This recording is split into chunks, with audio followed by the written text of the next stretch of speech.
Yeah. Happy How are Monday. you? I'm good, tired, Good. here.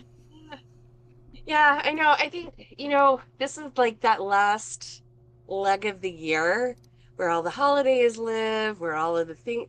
And man, I don't know. It's just, I'm glad. I think we're talking about resilience today, and I think that this is a good time to be talking about it. Because I too am very tired and kind of like I just need a deep breath and so happy holidays, everybody. Somebody Yeah, sent me a reel. Yeah, Anyway, I won't get into all of that. What are we talking about today? Does anybody know? Anybody remember? Is it on the Wheeler. email? I don't know. I was trying to find the email. I'm so bad. I'm like, as soon as I clicked the link to join the Zoom, I deleted the I email. So deleted. can't I answer know. that That question. is totally But okay. That's okay because I think that's about efficiency, right? yeah. Oh my God, just so many of them every day. I know, right? It's crazy. So it's a Japanese proverb, and I think sometime over the last couple of years we might have talked about this one before, but it's a good one. Probably. So we're going to talk about it again. Fall 7 times, stand up 8. Japanese proverb. Fall 7 times, stand up 8 is our quote. And I don't even know now that you say that. I'm like, I don't even know if we put that in the email. It's supposed to be there, but I don't know. I was gonna say I Anyway. had the quote because I put it on my planner for the week. I just could not speak Oh, to nice. its existence in the email. Yeah. My bad. So go ahead, kick us off then. I thought you didn't have it. My bad. I No, you're sorry. fine. So fall 7 times, stand up 8. My initial reaction to this quote, I'm like, I don't think there's enough numbers in there. Right. Say it again. Say it again. For Because to those in the me, back, say it one more time. there's not enough numbers. It leaves me with the impression that the expectation is falling down only 7 Like 7 times. times. Right? And Right? I'm like, are we talking about just Unrealistic. a per hour basis or Yes.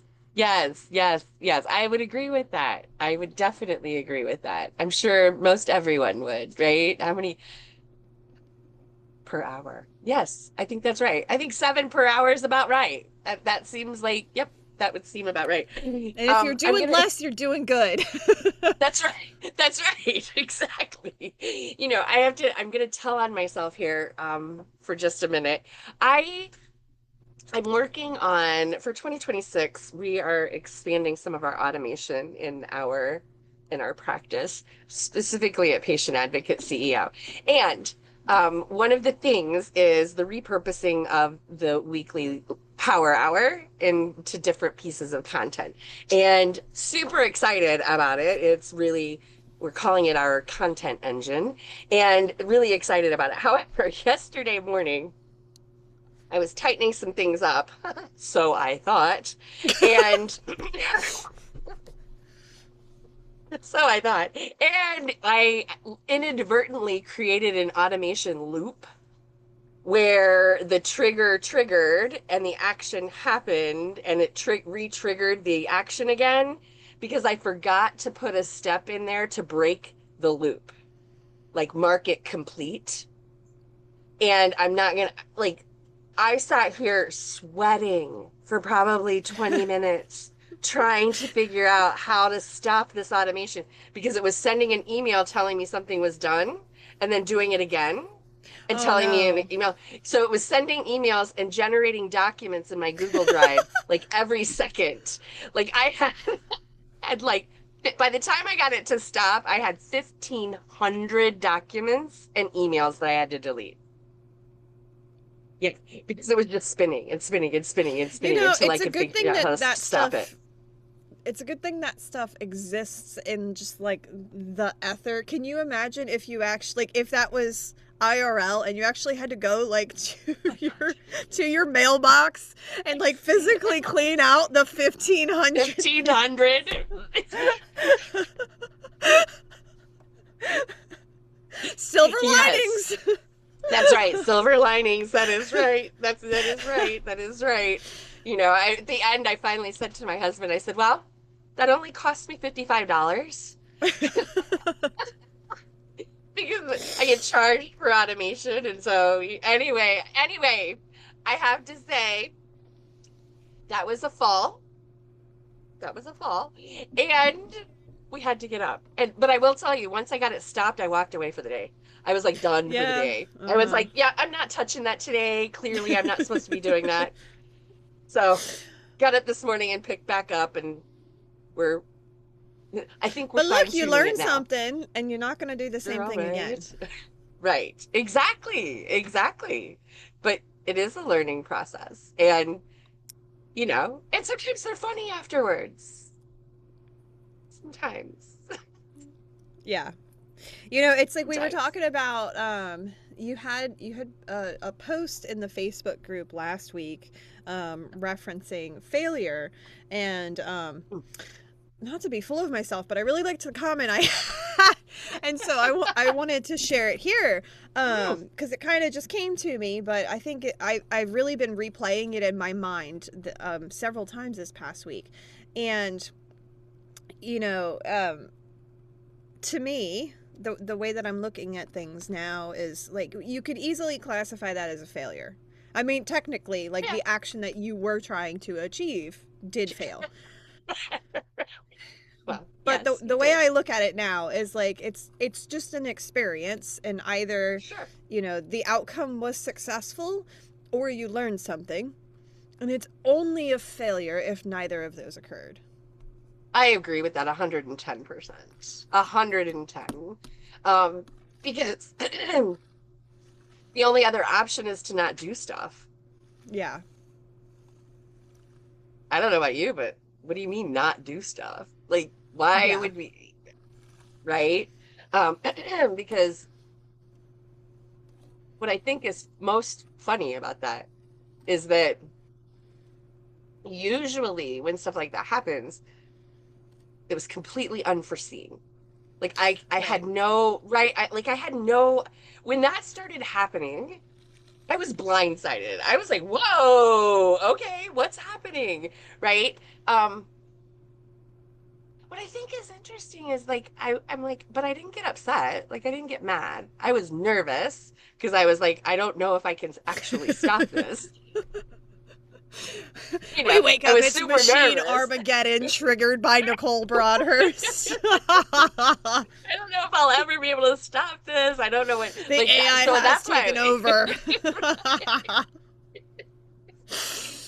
So I was nervous, but I wasn't mad and I wasn't like beating myself up about it. I was literally just like, okay, how do I fix this?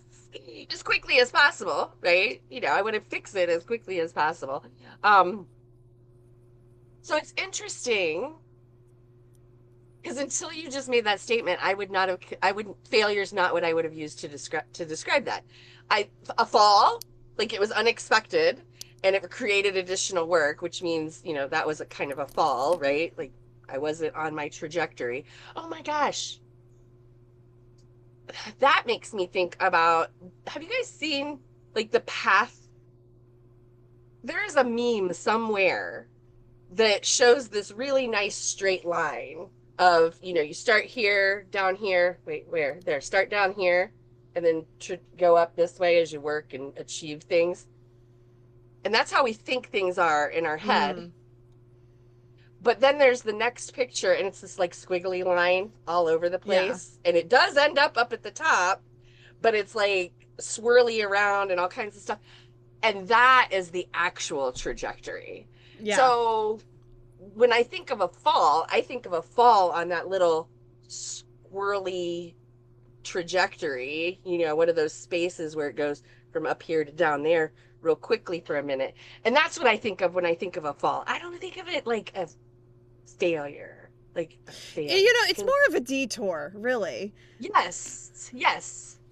Yes, I Yeah, and like it's detour. so interesting. So like the way that I've come to look at entrepreneurship, and I wonder if this will resonate with some people, but I was I mean, I was always like a straight A student, very high achieving in school, academically anyways. Sports were not my thing. Um so but I got really used to, you know, being put in front of a class or in a class, learning the thing, taking the test and getting 105 on it if the teachers were kind enough to put extra credit on, right? Literally, I had 106 in high school geometry, and they were like, I'm sorry, we can't actually print this on your report card. And I was a little miffed. But anyway, I was so used to that. And in a structured school setting like that, you know, it is very learning isn't linear. However, the things that you are being taught and then tested on is very linear. You know, you Right. learn the formulas or the Hmm. specific chapters of the history book or whatever, and then you get tested on it. It's very point A, point B, and you Yeah. just have to absorb and apply that stuff. Obviously there's challenges in that, but just follow the logic here. And so that was my experience with, you know, learning new things essentially. And even like going out into the like adulting and learning how to run your own life, you know, there was still kind of that similar philosophy. It was more challenging, you know, there wasn't written curriculum, but it was Right. still a much closer relationship between, okay, here's the skill set I'm learning and now I'm performing it and achieving it. But entrepreneurship is so different. And it took me a long time to wrap my head around that you can read all of the books and learn from the best, you know, coaches and whatnot.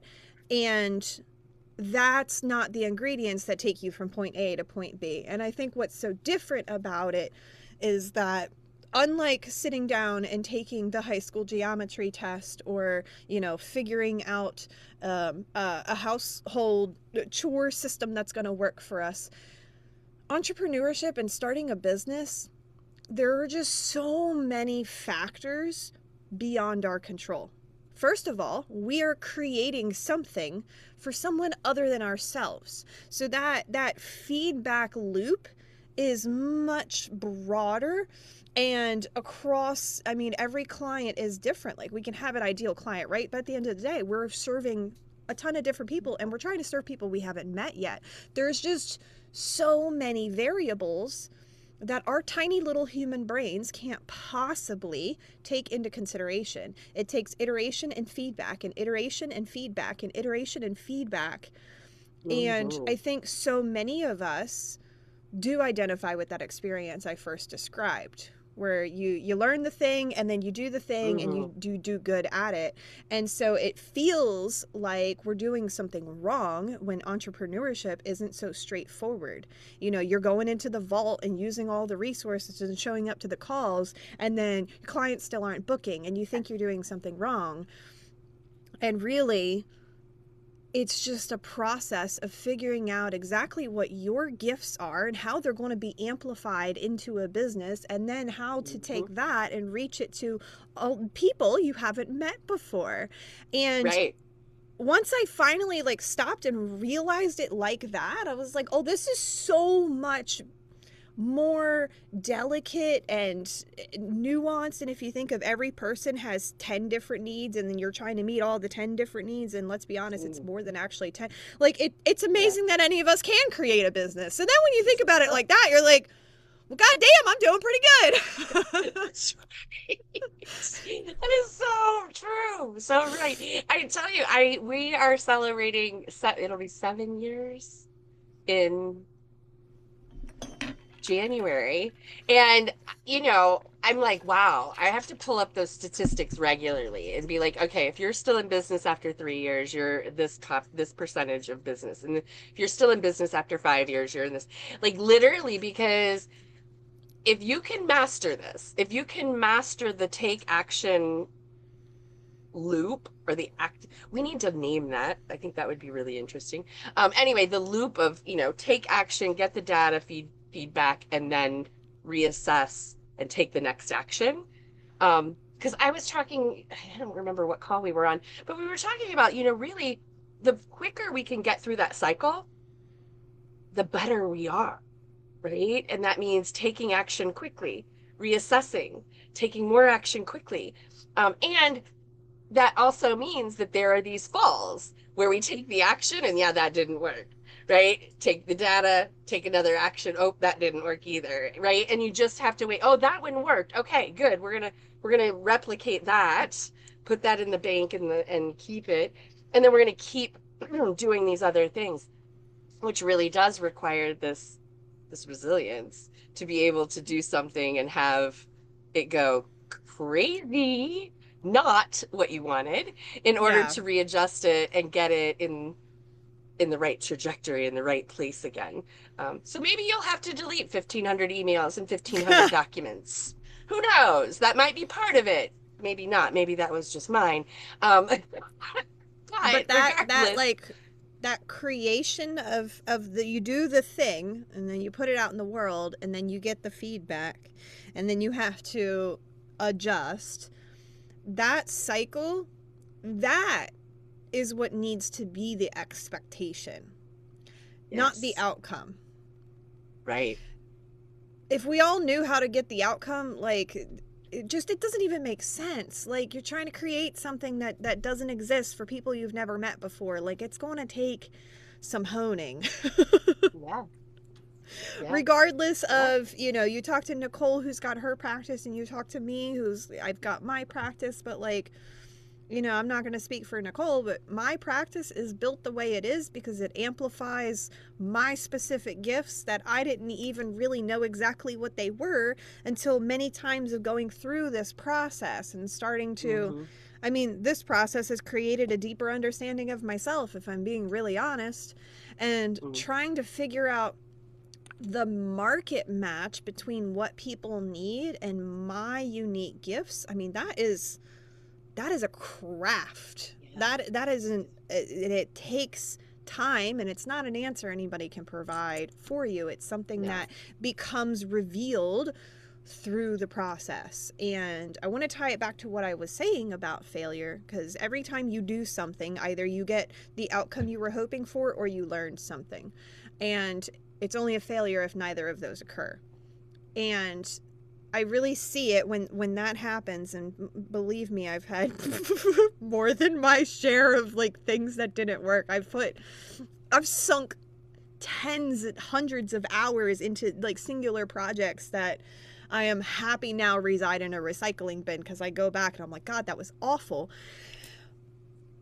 But the end result of all of those things was a lot of learning, and there was no way for me to know it until I went through it. And that was the value of all of Yeah. that time, was the lesson I learned.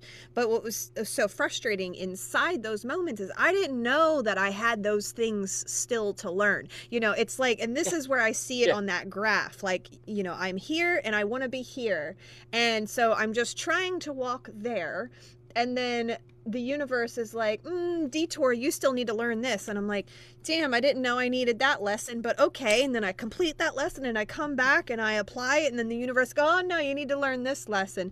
And it's like, you can get upset about that if you want to, but it's not serving you.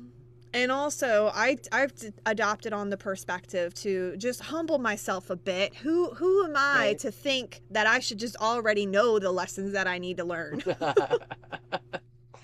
Yes. Yes. Me and my Say, mere yeah, I human mean, brain. right. And I think, I also don't think we talk about that enough, right? Because most of us are really smart and we Yeah. have a lot of things and we don't know everything. And remember what we say about our clients. We are our clients, by the way. We don't know what we don't know. Don't we say that all the time about our clients? Like, how do we? Yes, we do. And we are the same. We don't know what we don't know. Especially, I know there are some, especially for me, and I know Kayla's this way too. We didn't come from entrepreneurship. Like, we had to, like, this is not what, like, Wasn't on my I bingo think card. honestly, Wasn't even at right, career exactly. day. It's almost a dirty word in like the house all I of came this. from. Yeah, I just feel like I look back and I'm like, I don't even know why I thought I could do this. Like, I really, like, there's lots of, by the way, there's lots of moments in my life. I look back and I'm like, why did I think I could do that? But I did it and it was fine. And this is also one of those things. Like, I don't know what made me think I could do it other than it just needed to be done. So I'm going to figure it out. And I think Mm-hmm. that is the core of so many of us. Like, we don't know this business side and we don't know, but what we do know without doubt is that our services are needed. Right. Mm-hmm. And I think that more than anything else is what keeps us going. Like, okay, well, that Yeah. didn't work. I got to figure out a better way because I got to get to these people. I've got to help these people. That has to happen. That is non-negotiable for us, I think. I think we would all, Yep. I feel like there's a collective head nodding happening right now, right? Yeah, I haven't met an advocate yet who is here because they woke up one day and just wanted to start a business and picked advocacy. Right, right, right, right. No, No, so it's true, because we're so all true. suffering from moral industry or moral Right. injury, and we can't sit on our hands about it anymore. That's right. That's so true. And that, thank goodness, right? Because I think that does fuel the resilience that we need in many, many, many, many cases. Um, I know it fuels mine. And I think Mm-hmm. about, not wanting to do this. Like this is too much. I can't do it. I'm like, oh, but I have to because there's people out there who need this and want this and Yep. all of the things. I Every love day. it. Right, right. Every day. Okay. So one of the things that I wrote down that I did want to talk about was that, resilience, it's really important to me. One of the values is that in our community is that burnout is not a badge of honor. Like that's not what we stand on, right? And because of that, I really wanted to talk a little bit about this idea of resilience. I want to talk about that resilience is not hustle or grinding in our business. Mm-mm. Okay. That's not what I see resilience as. I see it as choosing to stand back up on our own terms, right? Like, for example, yesterday, this repeat thing happened, right? And I finally got it stopped. And the way that I stood back up from that was to walk away from it for a while, Mm-hmm. not to hustle more, not to grind it harder, not to keep pounding on it. No, I needed to stop and walk away for a little bit. And I think that is really important when we talk about resilience. I don't want anyone to get the idea that we're saying, oh, work harder at it, keep up, just keep pounding the wall with your forehead. Because Nope. that's not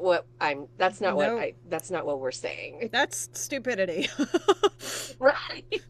Right.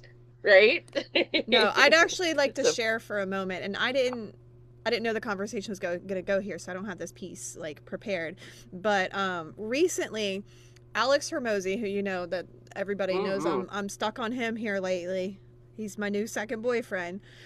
He doesn't know it, but he recently did a video talking about like the four aspects of a mental strength and fortitude, and he talks about it with regard to kind of like your baseline functioning status.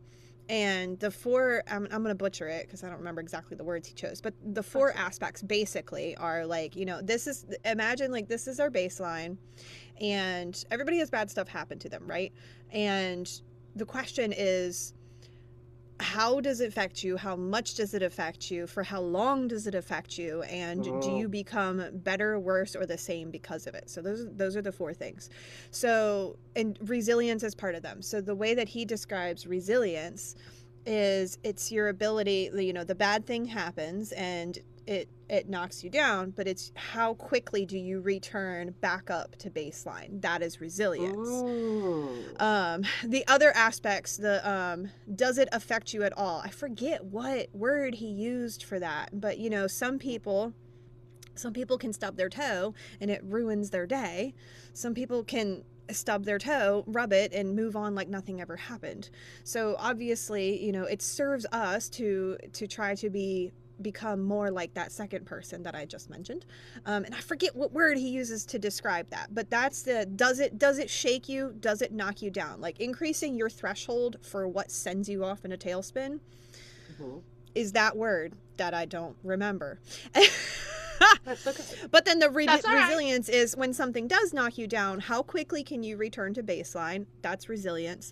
And then the next idea being when there is a major event, can you recover from it? Do you come back to baseline? He talks about the guy, everybody's kind of met someone in their life who, their girlfriend dumped them, and then it brought them down so low it affected their job performance, and they got into drinking or whatever, and like their lives are really never the same again. Like there was this, Right. because like that initial, and then because of their reaction to it just really left them down in this deep funk. So that's somebody who has like none of these traits. Whereas on the opposite end of that is somebody who can be met with, the worst news of their life, process it, but not let it, completely take over and dictate and derail their lives. Yes. And the best thing you can do when there is a major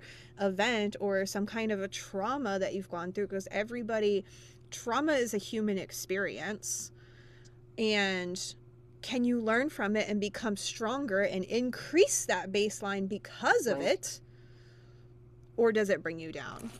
So Right. anyway, I love it. he does a much better job of explaining it. Explaining it. Yeah. If any of that Yeah. sounds interesting, you should go check that out, because he also does the I'm a very visual person. He draws on the whiteboard, Yeah. and I was like, oh, that makes so much Yes. sense.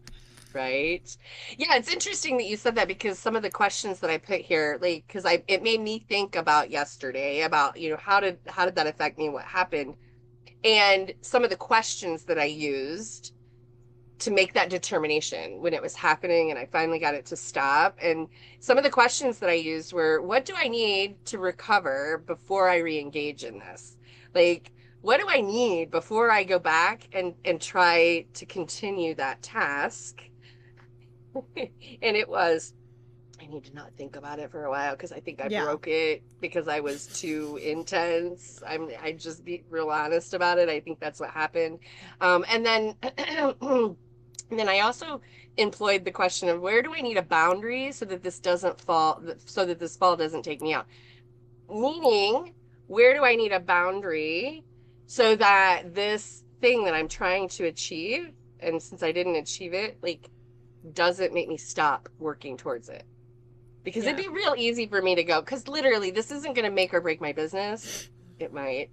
It might in the long term, right? Automation in and of itself, it might. But my point is my business isn't going to die if I don't create this content engine, right? However, it does make my life a lot easier. Mm-hmm. So I really want to do it. So what was the boundary? And the boundary was don't stay up until 3 o'clock in the morning working on it.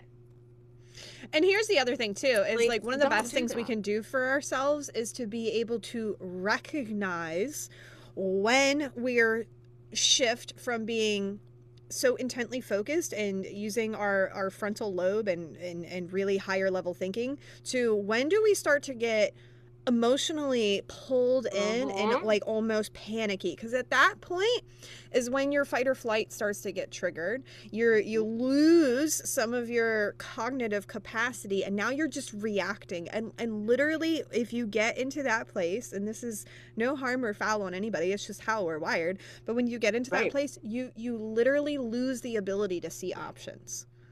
Yes. You lose the ability Yes. to sense time. You The Yes. best thing you can do is step away until you can return to that baseline. The question is, how quick can you return to that baseline and come Mhm. back with a fresh perspective, the lesson learned and no longer upsetting you in your body, Yes. and then just figure out the next plan of attack. I love it. Oh my gosh, I can't believe it. We're out of time. What's our call to action this week, Kayla? What are we asking folks to do? Any um ideas? I don't know, Let's fall down see. 7 times and stand up 8 per hour. Right, exactly. Per hour, right. The Japanese need to talk to Thomas Edison. How many times did it take him to make a light bulb? Right. I love it. I That's love my it. last question. It took Thomas Edison over Edison. 10,000 times to figure out how to make a light bulb. So my question to you is, do you think you're better than Thomas Edison? Because I don't. Right? So I remind No, myself that sometimes, and I'm like, I haven't tried this 10,000 times yet. Who am I to think I should be having it done and figured out by now? that's right. That's It's just the exactly right. And if process. you do in under 10,000 times, that is amazing. Like, That's a good win, job. but not an That is a expectation. big win. That's right. That's right. That's right. I love it. All right, y'all. I hope everybody has a wonderful week. Watch your emails, watch your calendars, watch all of the things because this is a holiday week and there's some movement. So, our Tuesday calls being moved to next week. Just pay attention. We're not going to have a Wednesday power hour this week in celebration of the holiday. So just kind of pay attention to all of that because, like I said, we're on a different schedule this week. We'll get back to our normal, regularly scheduled programs next week. All right, y'all. Have a great week. We'll see you next year, maybe. I don't know. Bye. Bye.